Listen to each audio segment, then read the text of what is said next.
in this way before. And what's interesting is most of the headlines from third-party reporters on some of the studies that were done by the USGS and others back in 2013, 2014, maybe before that, that showed that there was no way to prove that the sun had anything to do with earthquakes or to predict earthquakes in any way.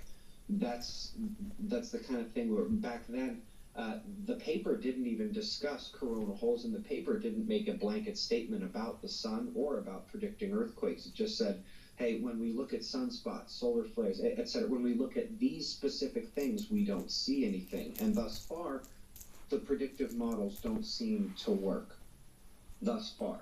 And so while you'll see reporting on this that has really skewed public perception, the reality of what exists right now is setting the stage of what we know doesn't work, what the standard is for figuring out what does work, and moving forward from there. Now, the first thing we did was attempt to prove that the sun triggers earthquakes. We had the 2 peer-reviewed papers in 2015 on that, New Concepts in Global Tectonics.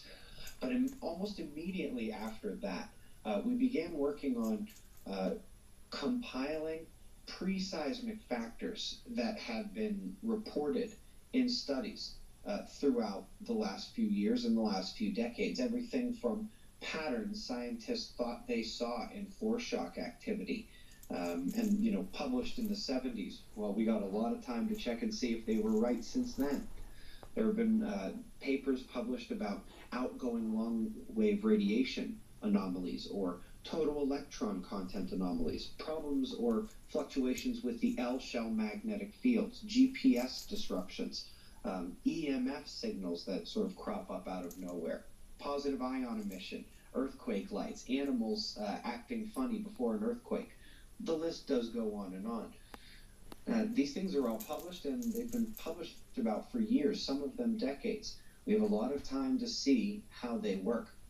Turns out there are very few that work better than others. A specific kind of foreshock analysis, a atmospheric pressure analysis, and outgoing long-wave radiation in terms of looking at where we are to be seeing larger earthquakes soon, imminently, as in the coming hours to just a few days. In terms of timing it, which, when you put those areas on alert, or when we think the Earth in general is more ready to have these bigger earthquakes, well then, that's when we look back to the original papers we did back in 2015, where we absolutely agree with everything the USGS actually said.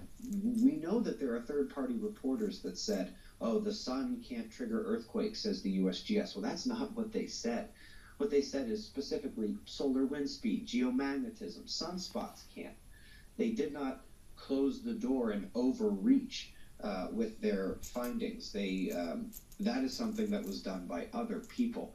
But using those things called coronal holes and their effects on the Earth, you are able to get a pretty good idea of the timing, the ebb and flow of Earth's uptick